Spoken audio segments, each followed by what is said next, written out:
بسم الله الرحمن الرحيم. الحمد لله رب العالمين، والصلاة والسلام على سيدنا ونبينا محمد وعلى آله وصحبه أجمعين. اللهم تقبل منا وتب علينا يا أرحم الراحمين. اللهم أعنا على ذكرك وشكرك وحسن عبادتك، ولا تجعلنا مولانا من الغافلين عن ذكرك ولا عن طاعتك، وتب علينا واغفر لنا وارحمنا يا أكرم الأكرمين. The hadith today is hadith Sayyidah Aisha radiallahu anha with the Prophet sallallahu alaihi wasallam regarding a story about 11 women they have gathered in the Jahiliyyah. It is not in Islam. And each one of those ladies is talking about her husband.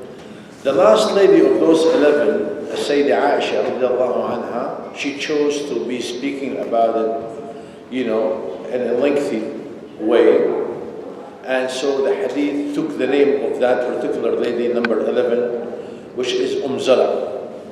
And the hadith is reported by البخاري ومسلم and Sunan Nasa'i. And there are other people of Sunnah, they reported the hadith. So the hadith has different narrations. I chose one today that was reported in Sahih Muslim. Now I'm going to go with it. And because of the lack of time, and there are so much to cover, and I'm sure that there are going to be question and answer, and you guys are late about 15 minutes.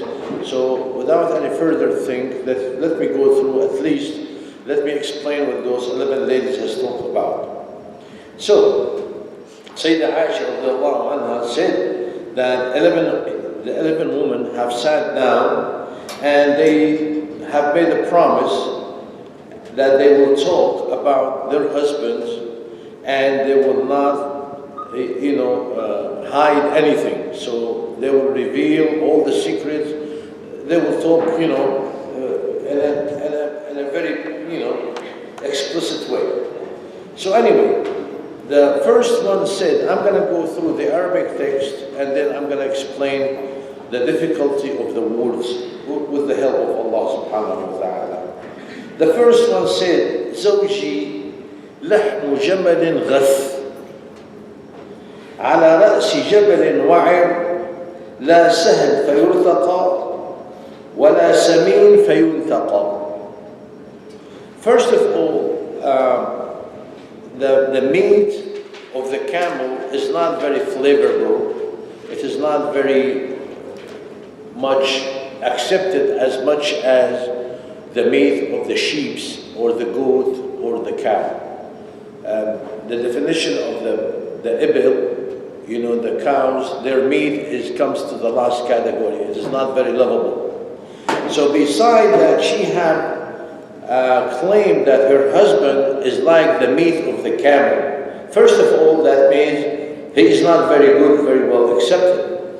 And then it says ghath.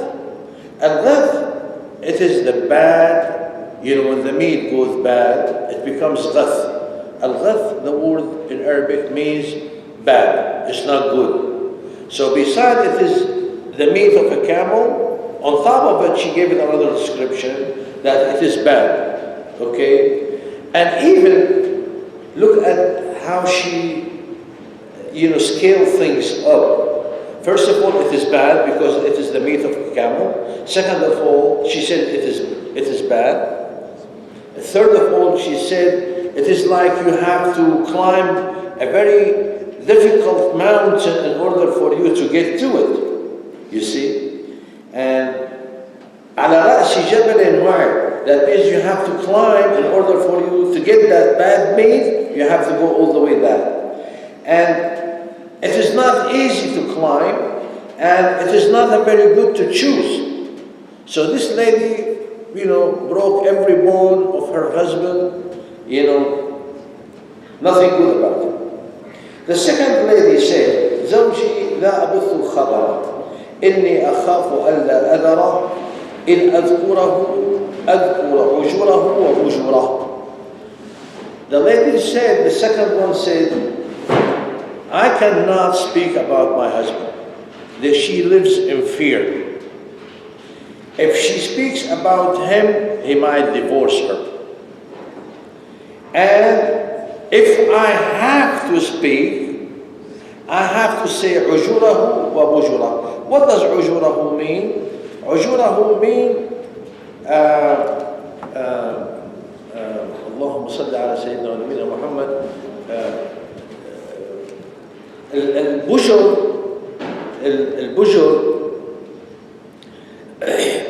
العجر, you see somebody, he has those veins in his neck, they go thick when they go mad.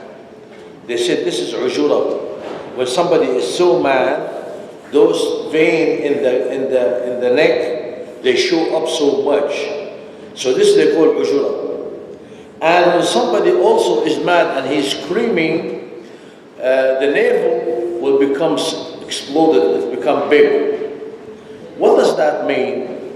That means that the lady wants to say that if I'm going to speak about him, I'm going to speak about his bad act, the hidden one and the apparent one.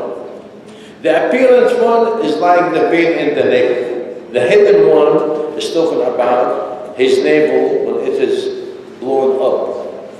So as if that this lady is saying, I'm not going to speak about him. If I speak about him, he's going to divorce me. But if I have to say something, I have to expose him and tell about, the thing that is hidden and apparent from his bad behavior. So again, that this second lady did not leave anything in her husband to speak about. And the third lady said, if you have a question about a word that you did not understand, please raise the word, because we're not going to wait until the end. We may not have time, and then you might forget. The third lady, she said, زوجي العشنق إن أنطق أطلق وإن أسكت أعلق. Al-Ashnaq in the language means the guy, in a slang language, in Arabic we said, Al-Tawil wal-Habib. Al-Ashnaq, he is tall and he is full. Okay? He is no good. Al-Tawil wal-Habib, that's Al-Ashnaq. In Anfiq, Utallaq, if I speak, if I open my mouth, I will be divorced. Here, we need to distinguish. She doesn't mean that if I speak now in front of you. No. In my house with him, if I open my mouth and discuss anything, I'll talk with him about anything, I will ask him anything, he will say you're divorced. And if I become quiet, وَعَلَّا, he neglects me, he does not care about me, I have no value, as if that I am suspended, mu'allaq. Mu'allaq in Arabic, in this language, means she is not even a wife, and she is not even a divorce. This is what they call it, mu'allaq. So she said, either way, I am in a bad situation if I open my mouth in his house. Brother Abdullah, mu'allaq, does that come from alaq, hanging? Mu'allaq, that means I do not have a different status. Is that the same? The wife that is divorced is divorced. The one is not divorced as neglected, they call it mu'allaqa. She really does not have a relationship as a husband, and she is living alone, and she cannot go married again because she still have a husband. So this is what they call mu'allaqa. Between a rock and a hard place. No. Neither one or the The other. fourth one said, so again now we have three ladies, they spoke so badly about their husband. They're no good. The fourth one said, زوجي كليل تهامة لا حر ولا قر ولا مخافة ولا سآمة. This is the first one who speaks good about her husband. My husband is كليل تهامة. Layl Tuhama in the Arabic Peninsula is known to be very beautiful night. The air is so nice. It is not hot and it is not cold. La har wa la qar. So it means like my wife, my husband is very nice. He's easy to get along with. I'm happy to live with it. Like somebody in that particular night, he is so happy. Beautiful weather, beautiful breeze, beautiful things. It is not hot, it is not cold. And also, And he said, لا مخافة ولا سآمة. I can speak whatever I want. I can do whatever I want. I'm not afraid that I'm going to get punished by him or I'm going to get divorced. And also, he is a talkative person. He is a nice person. You see, I can talk to him. There's no sa'ama. I cannot get bored with him. You see, you know, so good. The fifth one, she said, زوجي إذا دخل فهد وإن خرج أسد ولا يسأل عما عهد. يقول here أسد has two تشكيلة, أسد or أسد. You know, for the priming is إذا دخل فهد وإذا خرج أسد ولا يسأل عما عهد. Again, this fifth one she said, the scholar here when they explained the hadith said, is this a compliment or this is degrading? Most of them they said it's a compliment. When he comes, he is like a fahid. What's fahid in Arabic? It's like a cougar. You see? What's the description of a cougar? A cougar. The description of it is whenever he comes home, he goes to sleep. He sleeps. The fahid, this is one of his nature, that whenever he gets to his, place, he goes to sleep. So she's talking about her. My husband is that whenever he comes in, whenever dakhal, he came into the house, he goes to sleep. But I don't want you to think that this is a bad sign, because when he leaves the house, he's like a lion. You see, it's only inside the house he seems to be, fahid. وَلَا يَسْأَلُ عَمَّا عَهِدٍ. وَلَا يَسْأَلُ عَمَّا عَهِدٍ. This is another criteria that ladies like. And the Arabs, this is a problem with the Arabs in particular. A person comes to the house and he brings 2, pounds of meat. Then he asks his wife, what did you do with the meat? The dish that you cooked, it didn't take that much. Where's the rest of the meat? Did you give it to your parents? Did you give it to your friend? Did you go with your friend? Always they ask, what happened to the rice that I brought you? What happened to this that I brought you? And this person here, he is so generous. Whatever he gives, whatever he brings home, he does not ask. The lady does whatever she wants to do. So this is a sign of his generosity. وَلَا يَسْأَلُ عَمَّا عَهِدٍ. Allahu Akbar, Allahu Akbar. The sixth lady said, number 6, زوجي إذا أكل لف وإذا شرب اشتف وإذا اضطجع التف ولا يولج الكف ليعلم البث. My husband, when he comes home, I prepare for him a very good meal. So whenever he sits down to eat, he eats from here and here and here and here and here. He eats everything. إذا أكل التف, لف عليهم كلهم. He eats from every dish. وإذا شرب اشتف. He drinks so much until he gets so full. Shtef, they said, until nothing is left. Or he drank till the end of it. Or he drank until he gets enough. You see? وَإِذَا ضَجَعَ الْتَفْ. When he goes to sleep, he doesn't ask about anybody. He sleeps by himself. He does not call his wife to come and sleep with him. He sleeps by himself and he turns around and he goes. وَلَا يُولِجُ الْكَفَّ لِيَعْلَمَ الْبَثْ. He does not start the conversation with me. He does not want to listen to anything I say. You see, sometimes the husband comes home, he sees his wife very busy, not very happy, does not have a smile. He said, what's wrong, honey? What's going on? What do you have? Somebody is bothering you. This is Yulijul Kaf. That means he starts the conversation to know what's going on. This guy ignores everything.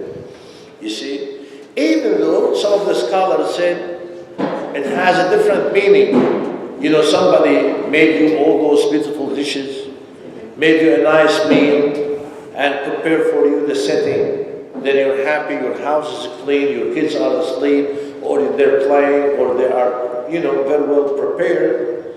So we say, Jazakillah khair, you know, you're doing a wonderful job. Jazakillahu anna kul khair, may Allah subhanahu wa ta'ala this. You know, he will talk, he will thank her. This guy does not do nothing. Does not open a conversation, does not thank her, does not know anything if she bothering her or upsetting her. ولا يوجد الكف ليعلم الإثم. Number 7 said, زوجي عيايا وغيايا طباقا كل داء له داء شجك أو فلك أو جمع كلا لك. ما شاء الله. عيايا, the first one, and a person cannot speak well. Or an in Hadeeth Abu Zarue radiallahu anhu, and he said, Ya Rasulullah, فَإِنْ كَانَ عَيِيًّا, that means he cannot do anything right. So al-ayyi has two meanings. Whatever you want to take into this hadith, it's fine. So, but anyway, it's a bad description. Saying that my husband does not say anything right, or my husband does not do anything right. وغيايا من الغي. الغي هو الضلال. My husband, if he want to say anything, it will come out wrong. If he will does anything, it will come out wrong. You see? It doesn't come to be right.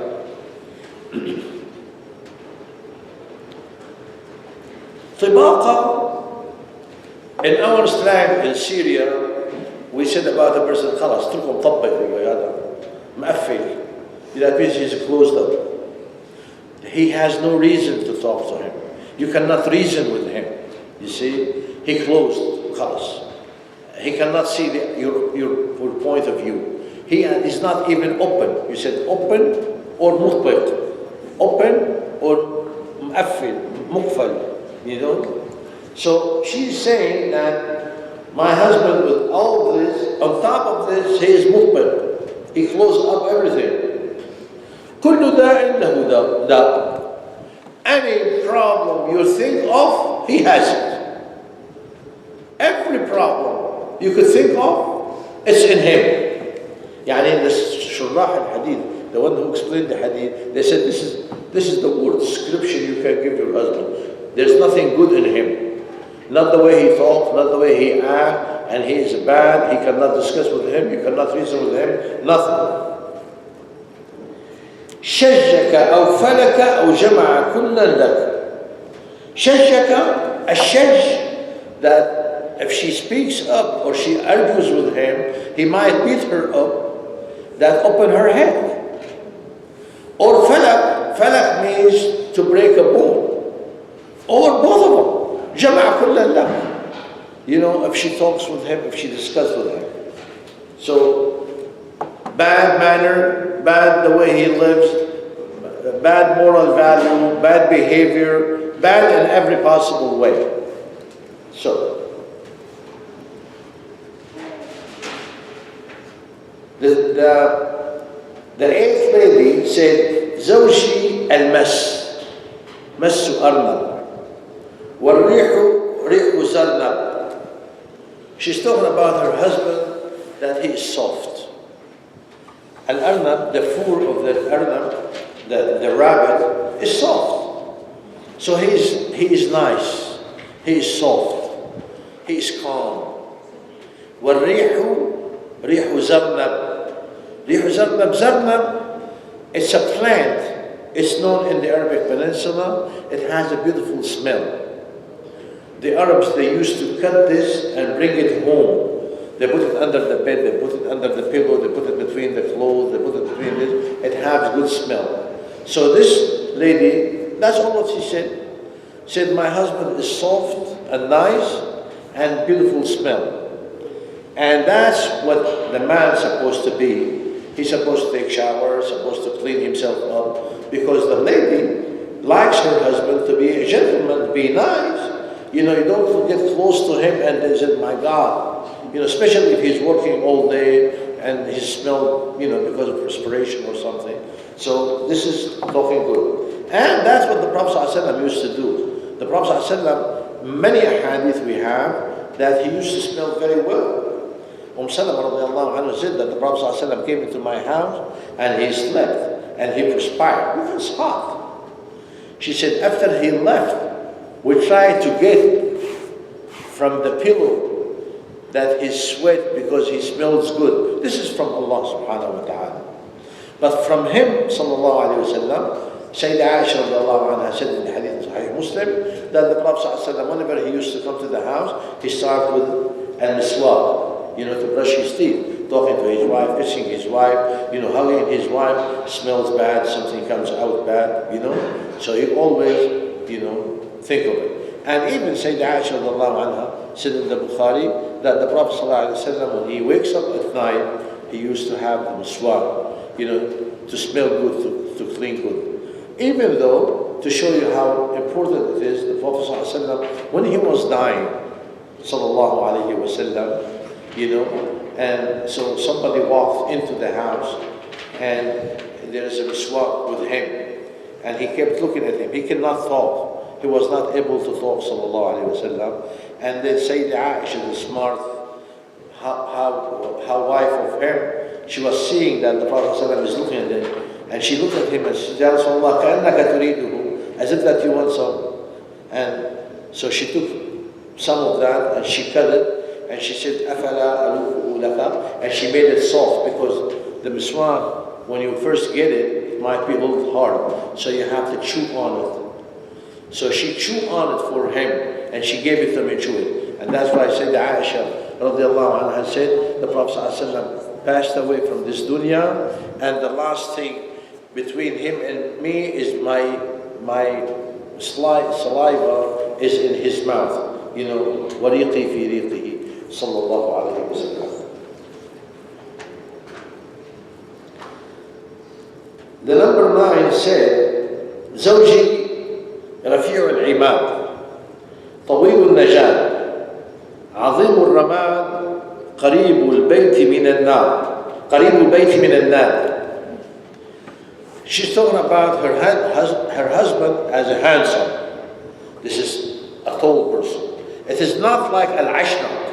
Al-ashnaq طويل وأهبل, tall and full. No, this طويل العماد, he is a tall person with respect. طويل العماد. طويل النجاد, because he is, good and respected. And najad is whenever you put the sword into the house of it, the house of the sword is called a najad. So his sword is so long because he is a tall person and he has his sword long like him, and so it goes by his side. So it's just showing you that he is a respectable person. Azim al-Ramad, when a person cooks too much, when they have to cook over there, they don't have anything except that they collect some wood and they make fire. When you make wood and make fire, then you have ashes. Azim al-Ramad, he has too much ashes. It means that he cooked too much, he slaughtered too much for the people who's coming over. That means he is generous. He's a welcoming person. قريب البيت من النار, he always stay home trying to welcome the people who's coming to visit, to slaughter for them, to cook for them. A person who does not want people to come, a person who does not want to be generous, who does not want to feed people, what he will do, he will leave home. So if somebody come, where is Flan, where is so-and-so, he is not here, so Salaam Alaikum, they leave. So he stays home to welcome those people, to cook for them, to feed them, because he is generous. That's what it means, قَرِيبُ الْبَيْتِ مِنَ النَّارِ. That means he always stays there trying to wait for the people to come. Number 10, the lady said, زوجي مالك. وما مالك؟ مالك خير من ذلك. له إبل كثيرات المبارك قليلات المسارع إذا سمعنا صوت المزهر أيقن أنهن هوالك. Now, her husband, his name is Malik. She said, what do you think of Malik? Malik is better than anything you can think of. Malik is very good. Better than anything you can think of. له إبل كثيرات مبارك. He has so many camels. They sit. He keeps them close by. Mabarik, the way they sit. Ibruk, sit. What does that mean? It means that the person who does not feed anybody, he will hire somebody and they take all those camels and let him take him, far away, mar'a. Why? Because if somebody comes, ahlan sahlan, come on in, I don't have anything available, well, the ibil and everything else, they are away. No. This guy has some of the ibil sitting right there. So if anybody comes, they are ready to be slaughtered and to be cooked and to be fed to those people. قليلات المسارع, he does not send them away. He keeps them close by. In the same meaning. كثيرات المبارك قليلات المسارع, that means he keeps them close by, ready to be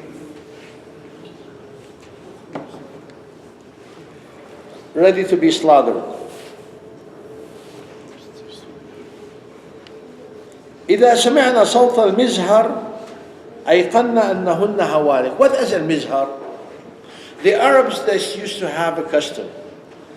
Imagine that you are in a desert, and then they have all those tents, and people are around, and there are camels sitting around here, and then there's a tent for the ladies, wives and daughters and relatives and everything they have there, and then the guy sitting in his tent.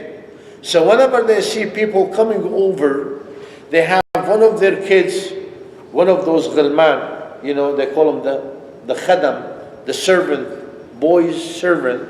They have him. They beat on al-mizhar. It's like something that they beat on. So they can tell those Arabs, come on, you're welcome. If you do not want those Arabs to come, you do not beat on the mizhar. So beating on this mizhar is giving a signal to those people that are still away that you're very welcome here. Come on over. You see, we're ready for you. So what she's saying, the lady, is that those ibil, it becomes accustomed to them. Every time they hear that the mizhar is beating up, they know that they're going to be slaughtered because somebody is coming. You see, it's a beautiful Arabic language. إذا سمعنا صوت المزهر أيقنا أنهن هوالك, because there are some group of people coming over, so those ibil, they know that they're going to be slaughtered in order for them to be fed to those group. Number 11, this is Zarue. Zarue, this is the extensive one of the hadith, and this is the lady which is meant by it. She said, Abu Zarue, فما أبو زرع أناس من حلي أذني. What does anasa mean? Anasa means من النوس. النواس in Arabic? This is النواس. You see? So it is the movement. So that means Abu Zarue gave me so much jewelry that I put in my ear, so every time I move, they're going back and forth.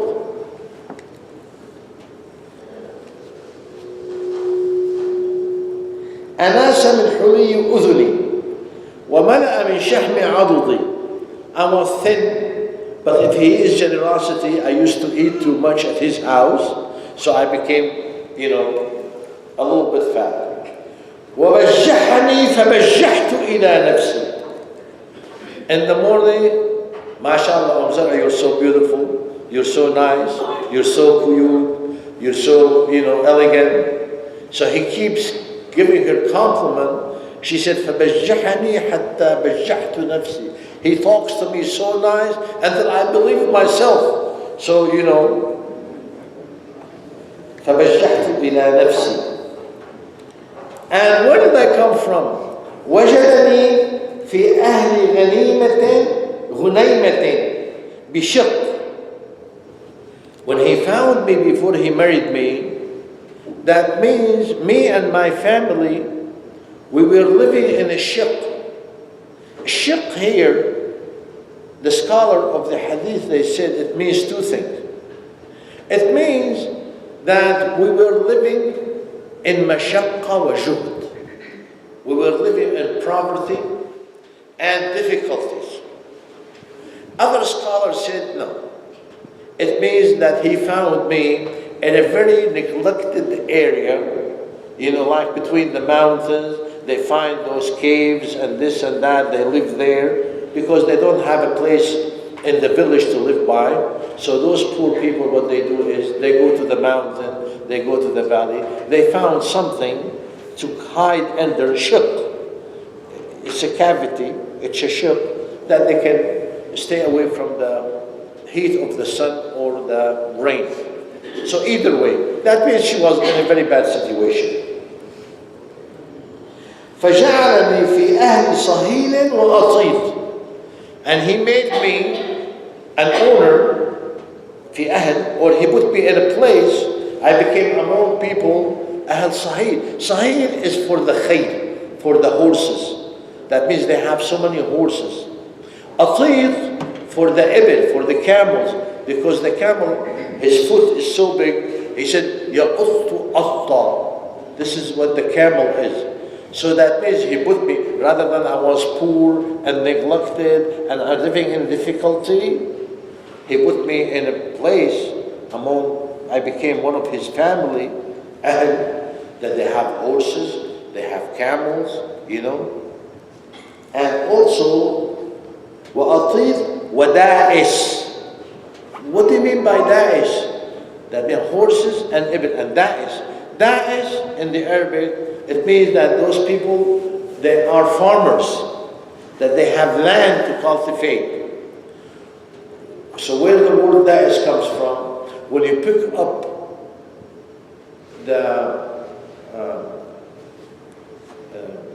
the wheat or sanabil, what they do is they step on it to break it away. They break the seed from the outside. They break it away from the housing of it.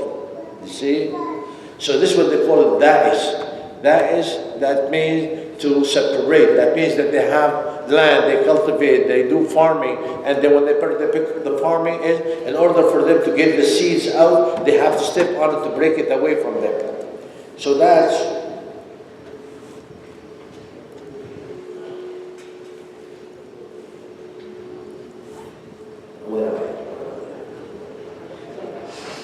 ودائس وملك. Milk, this is a very strange word. Milk, it has, but most likely it is milk. What's the milk? The milk, المنخول شو بيقولوا؟ سيف. منخول يا جماعة. سيف. ها؟ سيف. سيف؟ Yeah. منخول is something ground.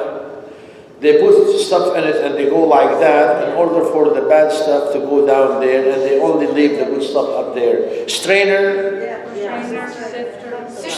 Strainer. Kathy, help me. Strainer. Yeah. The Arabs did not know this.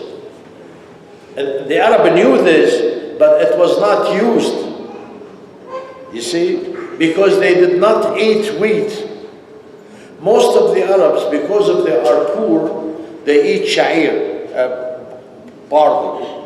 Even the sha'ir, the Prophet, the Aisha radiallahu anha said in the hadith in the Bukhari, توفي رسول الله صلى الله عليه وسلم وما ملأ بطنه من الشعير. Even though the Prophet صلى الله عليه وسلم died and he did not eat enough from a sha'ir. Imagine that that means they're very high people. They're very rich people.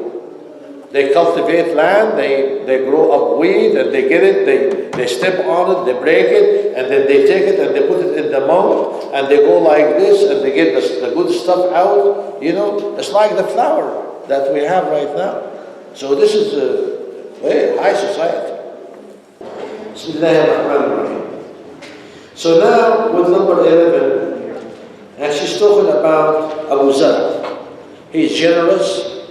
He gave her so much of the jewelry that they go like this, and she became full, you know, because of the food he gave her. And he always also complimented her. فَبَجَّحَنِي فَبَجَّحْتُ إِلَى نَفْسِي. She believed in him. وَجَدَنِي فِي أَهْلِ غُنَيْمَةٍ بِشِرٍ. He found me to be poor and living in difficulties, and he put me among, you know, horses and camels, and they have land to cultivate, and we have this trainer, you know, that we can get the best of the wheat. And then we start by فَعِنْدَهُ أَقُولُ فَلَا أُقَبَّحْ. With him, whatever I say is okay. He does not reprimand me. He does not stop me. He does not say, oh, you don't know, you don't understand. And many of those, our men, may Allah subhanahu wa ta'ala forgive all of us, whenever the wife said something, he's trying to shut her off. That's not a good sign. But also, be nice. I mean, you know, blah, blah, blah, blah, blah, all day long. Yani. But whatever she said, فَلَا أُقَبَّحْ وَأَرْقُضُ فَأَتَصَبَّحْ. أرقد فأتصبح means that I sleep late. The sun comes up. Those people are jahiliyyah. They are not Muslim. So they do not have Fajr prayer. So, but with her husband, a lot of men, why don't you get up, fix me breakfast, make me the coffee, do this, do that. You sleep late, and this is what it is. So Abzallah said, you know, with him, I sleep and then the sun comes up. That means I'm relaxed. He does not impose on me any pressure. That's one meaning. Other scholars took another meaning, that she is not responsible to make breakfast for him or to take care of the children. Why? Because he has maid, he has servant. They can fix breakfast, they can do this. So if a person has a maid, she can make the coffee, so the wife does not have to. She can make breakfast, so the wife does not have to. She has more time to relax and to sleep. وَأَرْقُضُ فَأَتَصَبَّحْ. I sleep late. وَأَشْرَبُ فَأَتَقَمَّحْ. I drink, you know, whatever drink they have, I drink until I become full. I don't want any more. You know, in Arabic said أتقمح أشرب حتى الزهد في الأمر. أتقمح في نوع من الزهد. الزهد, I don't want no more. يعني I am tired of this. يعني a person brings his wife always, for example, apple juice. She drinks too much of it. Why don't you bring something else? You know, orange juice all the day or apple juice. This is called taqammah. In the Bukhari, there is another report for the same story. She said, فَأَشْرَبُ فَأَتَقَنَّحْ. It's a different wording. There is a different meaning between أَتَقَمَّحْ and أَتَقَنَّحْ. أَتَقَنَّحْ means I don't want to drink anymore. I got enough. But because of him, he comes to say, Zarue, drink more. You know, he forces me to drink. Drink more out of his generosity, out of his love. You know, like somebody has a beautiful wife, he loves his wife. Say, please eat some more. She said, I have enough. Please eat some more. He forces her. Ataqannah is a request with some kind of force, but with a loving action. Okay? Now this is Abu Zarue. Because she loves Abu Zarue so much, she's going to speak about Hamay, that most of people, they hate the mother-in-law, But Zarue, she loves Abu Zarue so much, so she's speaking so highly of her mother-in-law, Zarue. And she said, Abi Zarue. Fama Abi Zarue. What are you talking about? Abu Zarue. It's something else. عقومها رداح. عقومها رداح. What does al-uqum mean? Al-uqum means that the bags or the container that they put stuff in it. Like back home, my mother used to have one big for sugar, a bulgur, crack wheat, rice, this and that. Those containers, they are called uqum. Uqum. Uqumuha radah. Radah big. It's not small. The husband is so generous, he does not bring her, 1 pound, said put it in a container, or 2 pounds, or then, no. They have a lot. So uqumuha radah. Her container that she puts stuff in it is so large. That means she is generous. وَبَيْتُهَا فَسَاحٌ. وَبَيْتُهَا فَسَاحٌ. And her house is big. It's vast. It is, Why? Because there are so many people going to come over.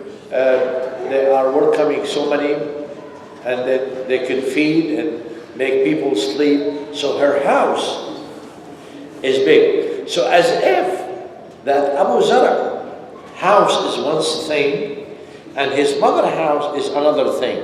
So this is another indication that they have multiple houses.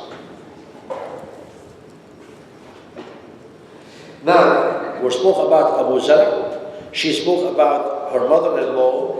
Now she's going to speak about the son of Abu Zarue. That means Abu Zarue, he was married to somebody before her. And he had a son, and then we're going to have the story of a daughter. So he has a son and a daughter from previous marriage. So now she's talking about the son. She said, Ibn Abi Zarue, the same thing. Fama Ibn Abi Zarue. What are you talking about, Ibn Abi Zarue? He's something else. مضجعه كمثل شطبة. The way he sleeps, or where he sleeps, مثل شطبة. This is a very difficult language. But the scholar said, palm tree, they have, those things of the palm tree, the side of it. So when they get old, they cut them down. When they cut them down, they take all those leaves off, so it will become like the middle one. It's strong and tall. She's saying that his bed is like that. That means it is narrow. It is not big. An indication that the son is a thin person. But he is so powerful and strong, as if that from the palm tree that he sleeps on, it's strong, you cannot break it. So she's giving him a compliment. He is thin, he is strong and powerful, an indication of the way where he sleeps. Also she said, وَيَشْبِعُهُ ذِرَاعُ الْجَفْرَةِ. Al-Jafra is the female of the goat that is small. Dhira is only the arm, which is not even enough. That means he is not lahum aqul. He is not vicious. He does not eat much. He is elegant, afif. The language is not helping me. He eats little. He eats moderate. He is not jashia. eats too much, so it's enough for him. Also, this is another type of compliment. Now, Bintu Abi Zara. Now we're talking about the daughter of Abu Zara, and she said the same thing. فما بنت أبي زرع طوع أبيها وطوع أمها وملء كسائها وغيظ جارتها. She is a very obedient lady. The daughter of Abu Zara is very obedient, very nice, polite, respects her mother, respects her father. And also, he said, وَمِلْءُ كِسَائِهَا, that means she is very well built good. She is not too fat, she is not too thin, she is good. وَمِلْءُ كِسَائِهَا وَغَيْظُ جَارَتِهَا. The Arabs are so nice, and they choose the very nice word. Al-Jara here is the durra. You know, that means her husband is married to another one beside her. So rather than she said, you know, the other wife of my husband, or they call it in Arabic, ad-durra, she said Jara, polite. She is nice. وَغَيْضُ جَارَتِهَا, because she is very well put, she is wise, she is beautiful, she is, you know, she has dignity, she is elegant, she is well respected, you know, because her father is respected, her mother is respected, the tribe is respected, and she is very well, and she obedient and polite, and she is very well put together. So, you know, her sister, I mean, the wife of her husband, you know, I don't know what they call it, durra. What's durra in Arabic, in English? Yeah, Kathy? Second wife. Co-wife. Co-wife. Co-wife? Yeah, like a cooperate. Co-wife? Okay, it's easy. Co-wife. I mean, rather than she say co-wife, you know, she said Jara, my neighbor. You know, in the same house, elegantly. It has to be. So because that, you know, her co-wife envies her. You know, that's why I said, غَيْضُ جَارَتِهَا. Now, Abu Zara has a maid. So we're going to speak about the maid of Abu Zara. جارية أبي زرع. فما جارية أبي زرع؟ لا تبث حديثنا تبثيثا. It's very polite also. She hears and she sees things because she's always in the house running around. But she does not make namima, she does not go talk. She doesn't talk in the back. She does not stab in the back. She does not make fitna, you know, make rumors. Oh, did you hear? She doesn't, you know, move around and spread information. She doesn't do that. Because of Abu Zara is very, you know, took care of her and made her very polite and very nice. وَلَا تَنْقُطُ مِيرَتَنَا تَنْقِيتًا. That means she is not wasteful for the food. She is not wasteful. When she cooks, she is not wasteful. After we finish food, she takes care of the food. She does not throw it away. So she is not wasteful.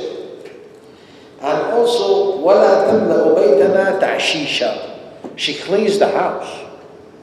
She does not leave dirt around here and there. Very good lady. Doesn't speak much. She does not make rumors. She is not wasteful. She takes care of the house and she cleans it up.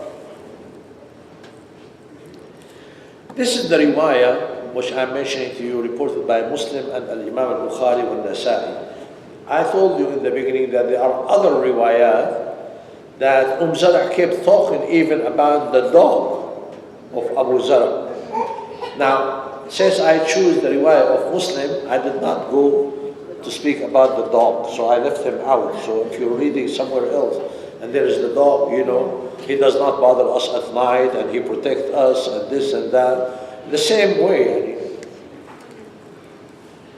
Now, and then she said, Abu Zar'a, one day he went out, فخرج أبو زرع والأوطان تنخض. Abu Zar'a, one day he went out, and it has to be on the springtime, and because where all the sheep are getting milk and all the camels are getting milk, it's beautiful time of the year.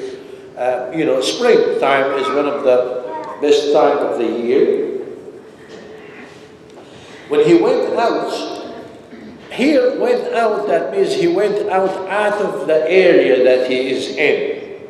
You see, like, he went to their neighbors, he went to the other village, or that's what it meant here.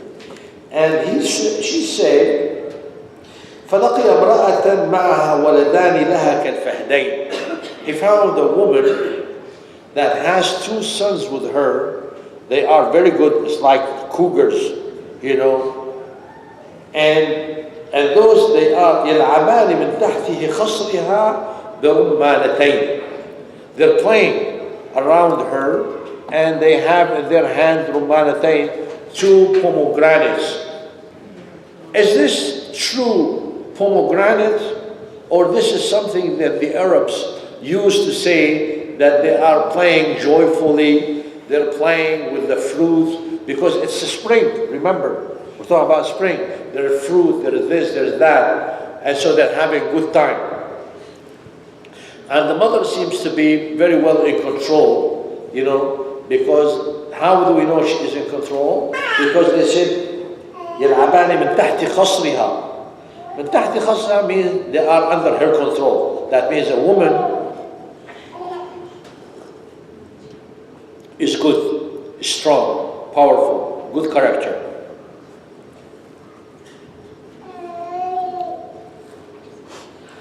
And it looks like that Abu Zar'a, when he saw that lady with this kind of control, with those two kids, he liked her. She said, فَطَلَّقَنِي وَنَكَحَهَا. He divorced me and he married her. Now, we stop right here. No longer with Abu Zar'a. Abu Zar'a divorces her. The scholars said here, and I heard, being in the masjid here, when somebody divorces his wife, I get a phone call, the so-and-so did this to me, the so-and-so did that to me, cussing and cursing and denying all the good things, and the wife, the lady gets hurt if she gets divorced. So she doesn't say nothing good about the husband.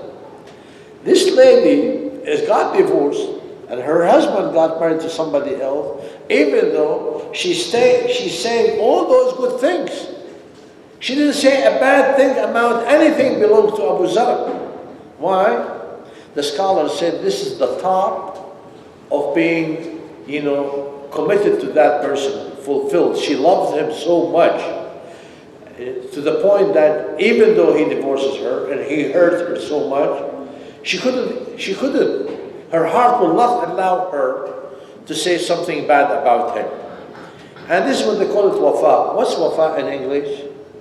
يا كافي انت مالك الحب مو تمام. Loyalty. Loyal? It doesn't make it. Loyal, okay. She is so loyal to him, and she loves him. And now we're going to talk about the second husband of Zar'a. She said, فَنَكَحْتُ بَعْدَهُ رَجُلًا ثَرِيًّا. I got married to a person after Abu Zar'a was very rich. رَكِبَ سَرِيًّا. He, walks elegantly, and he drives very expensive camels and expensive horses, Even though some of the shurrah, the one who explained the Sharia, they said they're talking about a very rare kind of horses, or could be rare kind of those camels. He's rich. وأخذ خطية. The guy is so elegant, he got his spear right by his arm. So he's good, he's rich, he drives nicely, and he's powerful. Khatiya al-rumh, the spear, that when a person walks by, as if he makes a line in the ground as he's going by, because it is sand, so whenever he drag it with him, he's making a line. وَأَرَاحَ عَلَيَّ نِعَمًا ثَرِيًّا, and he bestowed on me, he gave me too much of everything. Now, he gave me camels, horses, money, wealth, food, whatever. Too much. وأعطاني من كل رائحة زوجة. أعطاني من كل رائحة زوجة. رائحة here, the scholars said, it is the one that could walk. تروح وتجي, you name it. Horses, camels, sheep, goats, whatever. In the Bukhari, rahimahullah, he said, وَأَعْطَانِي مِنْ كُلِّ ذَابِحَةٍ زَوْجًا. ذَابِحَة, the one that gets to be slaughtered. That means goats, sheep, ibil, cows, whatever. كُلِّ ذَابِحَةٍ زَوْجًا. He gave me too much. Take whatever you want. Generous. وقال كلي أم زرع وميري أهلك. Eat, enjoy yourself, and give your family, give your tribe, قالت زرع فلو أني جمعت كل شيء أعطانيه ما بلغ أصغر آنية أبي زرع. If I collect everything that this guy had given me, it will not be an equal of the smallest plate or container that Abu Zar'a had given me. All of this wealth, all of this he gave me, whatever. Why? The scholar said here, it is not a matter of money or wealth that will pleases the wife. It's a matter of husn al-ushra, the way you live with her, the way you compliment her, the way you respect her, the way you listen to her, the way you treat her. You give her love, you give her compassion, you give her care. She can feel it. Sometimes when a wife is working, cooking, taking care of the children all day long, and the husband comes at the end of the day and he says, Jazakillah khair. Wallahi, without you, I wouldn't be able to do this.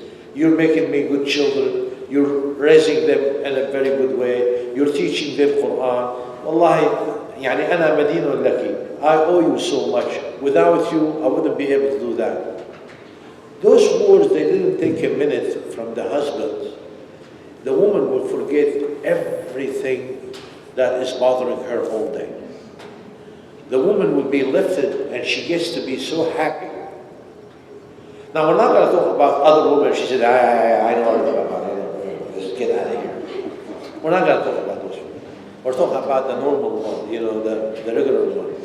The one she appreciates. And also the way you said it. If a husband could say, the way he said it could make an effect. If he said it sincerely, she can feel it. If he's being joyful and playful and whatever, she can sense it.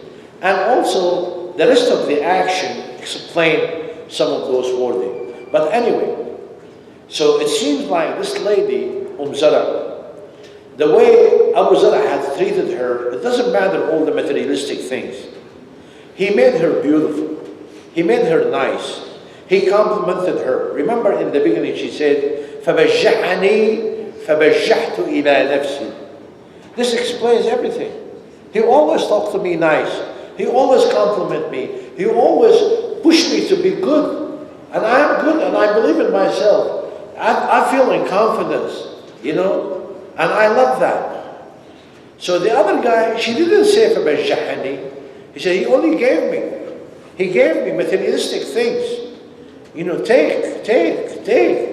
But where is the good deed? Where is the husn al-ishra, the companionship? Where's all of this? And the scholar, that's what they said. They said that's the difference between this and that, even though the scholar gave Zarue a very good credit because she is a faithful lady, she is a nice lady, she is loyal lady, you know, she does not speak bad about any of the stuff. She is appreciative. And this is maybe what we need to get out of the story and ask ourselves, are we appreciative? Are we accepting things? Do we forgive? My husband is going to make a mistake. My husband is going to be coming home grouchy. And I'm going to sitting all day long, working so hard to make his house clean, beautiful, children nice, children this, teaching them, taking care of them, preparing food, preparing. And he comes home and he's grouchy. He doesn't say anything. Well, be forgiving a person. Maybe he has a difficult time, you know, between his co-worker, between the company, between whatever he's doing. Maybe he's hardship, financially not stable, he is in need. Maybe. There's so many things. He's a human being. Put that in your mind. Somebody might say, well, I'll put that in my mind 1 day, 2 days, 3 days, but every day of my life is like this. Well, he's wrong then. Definitely, he's wrong. But what are you going to do? Take care of those children. You divorces him, you finish from him. What's going to happen to the children? I don't even have to think about myself. I have to think about the people around me. My decision does not only affect me, it has to be affecting other people around me. So, have that. So anyway, to finish the story, he said, and after she finished all of this, and the riwayah of Muslim and al-Bukhari, the Prophet ﷺ turned to Aisha anha, and he said, I will be to you, or I am to you, like Abu Zarue, Zarue. I am like Abu Zarue. The way he treated his wife, to you, to Aisha anha, I am like Abu Zarue. This is the end of the riwayah that reported by Al-Bukhari or Muslim. And Imam al-Nasa'i, rahimahullah, had added one more, that the Prophet ﷺ said, I am to you like Abu Zarue, وَلَكِنِّي لَا أُطَلِّقُ. This extra is only by al-Nasa'i, it is not by the report of al-Bukhari or Muslim. I am not saying it's not authentic, I'm saying it is there. The scholar did not make much of it, you know. But the Prophet ﷺ does not, he make talaq. The people who does not accept that, they said because this is not true. Because the Prophet ﷺ gave talaq to Hafsa radiallahu anha. And Allah subhanahu wa ta'ala ordered him to, you know, have her back. So what I can go, no, khalid.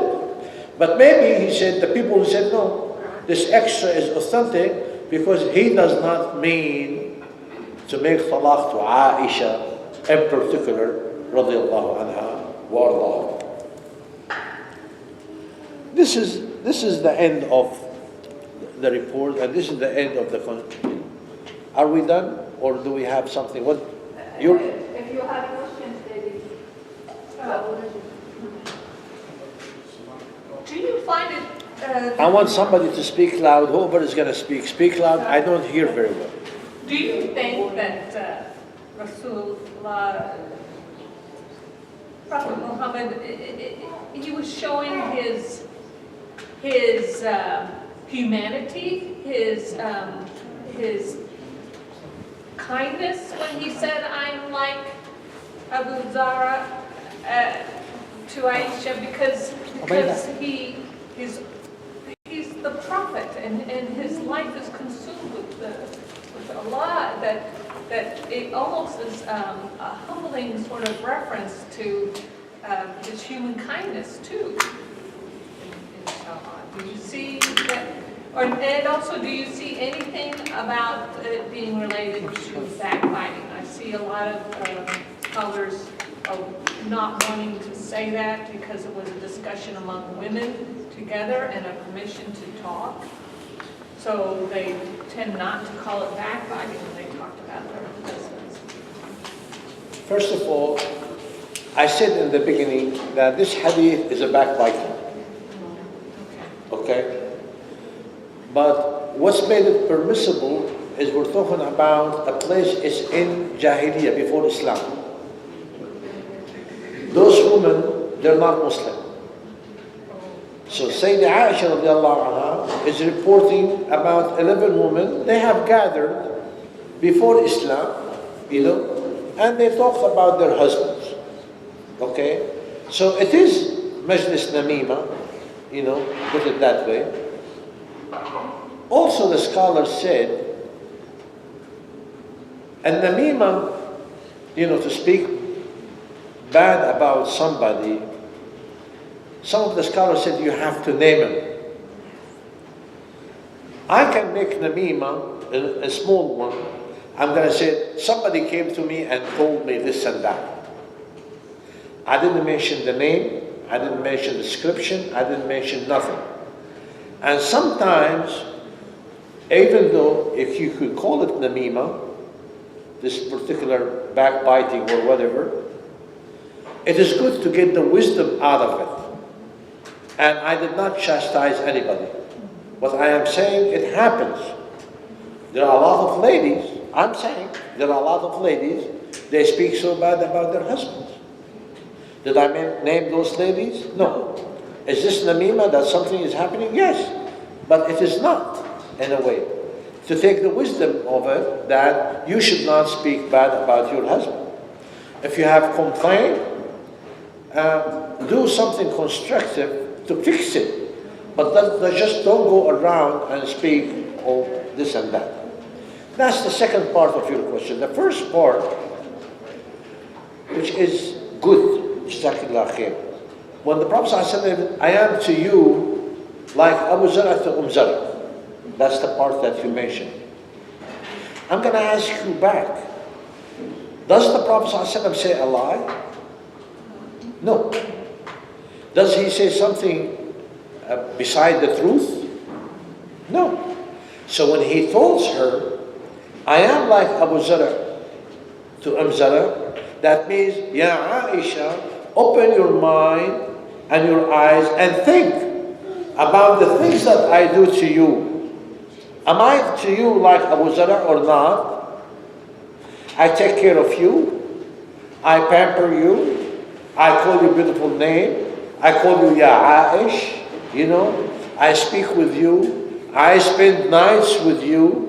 Even though at night I take you and we go outside and we walk like what we did here. I race with you. Many times, imagine that the leader of the Ummah, the president of the Ummah, the king of the Ummah, the prophet of the Ummah, the wise of the Ummah, the scholar of the Ummah, the Prophet ﷺ, all of this. He is in the army. He tells the army, he said, move forward. Move forward. Leave me on the back. Why? Ya Rasulullah, I want to race Aisha. Aisha, come and let's race. How beautiful he is. How nice he is. Somebody is talking to his wife. And Anas radiallahu anhu said in the hadith in the Bukhari, I served the Prophet ﷺ for 10 years.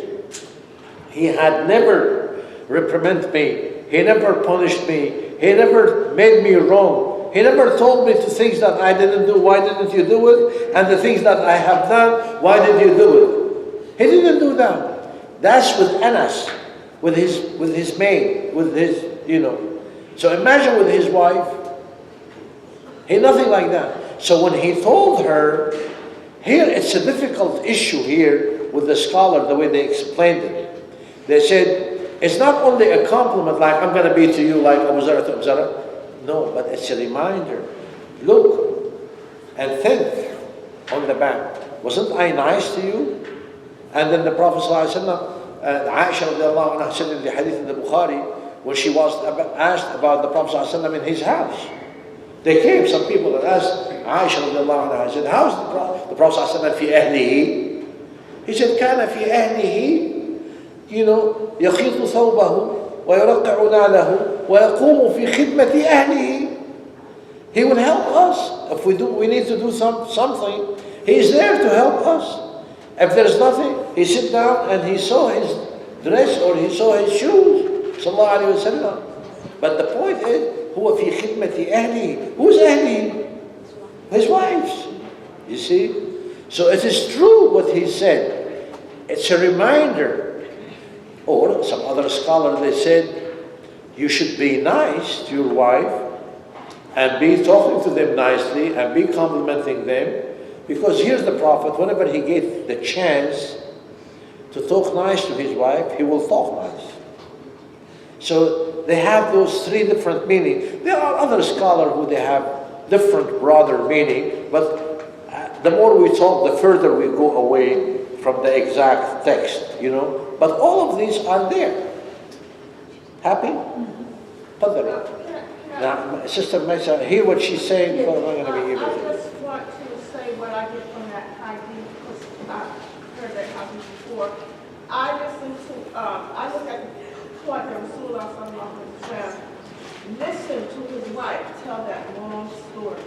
And he didn't interrupt her one time, say, okay, get on, hurry up. Like sometimes, when wives talk to their husband, but they just get to the point. He didn't do that. He respected her and let her tell that very long story to him. And then he commented at the end. That's what I think of that as well. بتقول لك تعلمت من هذا الدرس ان الرسول صلى الله عليه وسلم كان كثير صبور وما قاطعها ولا مره مع انه القصه كثير طويله.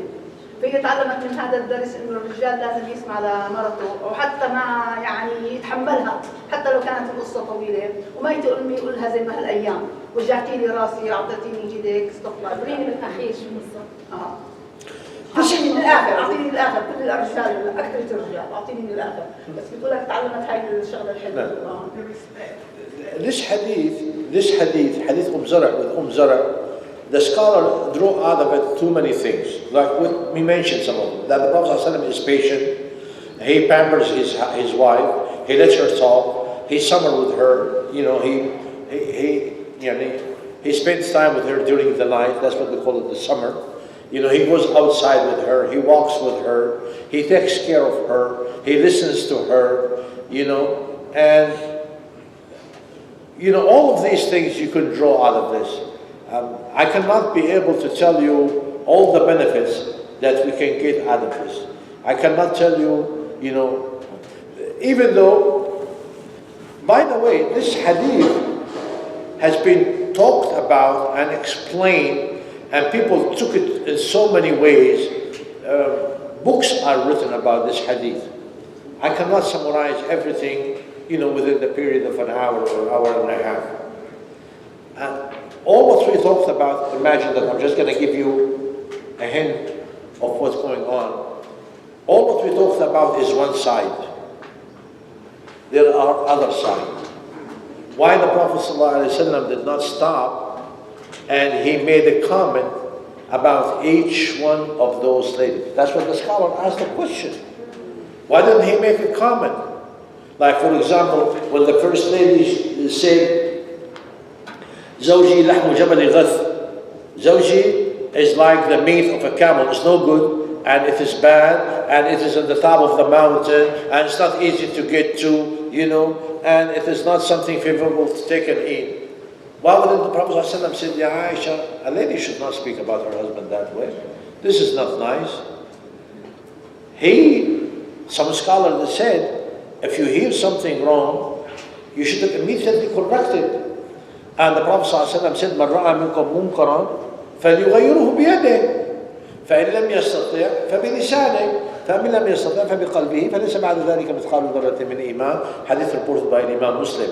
If you see something wrong, you correct it by your hand. You cannot just say it is wrong. He could have said here it is something wrong. If you cannot, change it by your heart.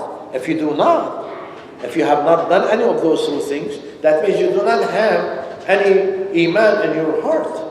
Hadith reported by Muslim. So what?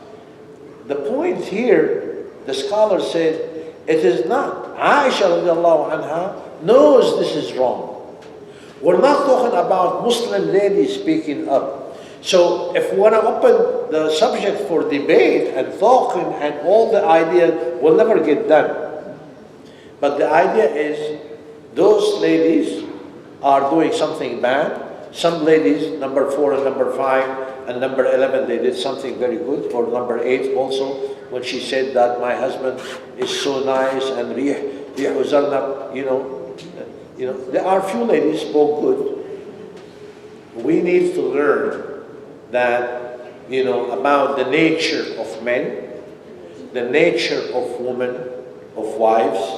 We need to learn. And we need to take the benefit out of all of this. Now, what is the benefit when the lady talks bad about her husband? What's the benefit we get? The benefit I get that I shouldn't be bad to my wife. I shouldn't be stingy. I should let her some freedom. I should respect her. So those things that we have heard from those ladies speaking bad about their husband, that means I am hearing the hadith. I should get the benefit because I know the first lady, other scholars, they said, the ladies that you have seen in this hadith, it is not only one single lady. It's a group of ladies that were represented by the first one. There's another group, they're represented by the second one. So as if Aisha radiallahu anha is giving us the description of all the women divided into 11 groups. And you, the husband, hearing this hadith, find yourself which one of those men you are. You see? And try to adapt to the goodness and stay away from the bad. You might be stingy. Ask your wife, what did you do with the rice? What did you do with the meat? What did you do with that? From this hadith, you should learn to be, my husband is fahid. That means he goes inside the house and sleep. Other scholars said fahid means he walks around, he does not look. There are so many explanations. He does not look at the farisa. شو الفريسة بقى؟ Pray. The prey. He does not look at the prey directly. He goes like this and his eyes is looking at it. And this is, they call it in Arabic, at-taghaful. He makes himself does not see. You see? And so when they ask Al-Ahnaf Abu Qais radiallahu anhu, and they said, how a person could be the master in his family and his tribe. He said, by being taghaful. Make yourself does not see many things. Make yourself does not hear many things. You come home, you're grouchy, your face is upside down, whatever you have, and your wife is doing everything possible for you. نحن عندنا بالشام بيقولوا شعر لك أصابع على العشرة مشان تكون سعيد. Like candles, all her fingers, she light them up for you to be happy, and he didn't say nothing. So she said, as she's going to the kitchen, she said something. Make yourself does not hear anything. تغافل. She's mad. She has the right. So make taghafu. So to learn, there's so much to learn out of this hadith. And there are so many hadith. So what I have done is, I have prepared so many hadith. I have prepared so many. بس دقيقة علشان ما نطولش عليهم عشان يجي المرة الجاية. Ladies, the halaqah is over, but it looks like it's very interesting and we want to hear more and more. So if you have to go, we understand. But if you want to stick with us, because the ladies have too many questions, stay. Anyone who want to stay, please stay, and anyone who have to leave, we're not stopping. جزاكم الله خير. تفضل. I have, for each of those points that they mentioned in the hadith, I have done my homework to the best of my ability. So I have gathered a hadith of the Prophet ﷺ for each one of those points. Rather than to make it long and boring, I'm going to give to Sister Maisa this one here, and she can take those hadith if she likes, and she can choose from them, and she can, share it with you, and they might be helpful to understand what we should do, what we should not do. If there are another lady who speaks Arabic and can understand my handwriting, I have a few copies here to give out. If somebody want to take a copy, Jazakumullah khair, you can take a copy. And I'm going to say, Sallallahu Alaihi Wasallam wa barak ala Sayyidina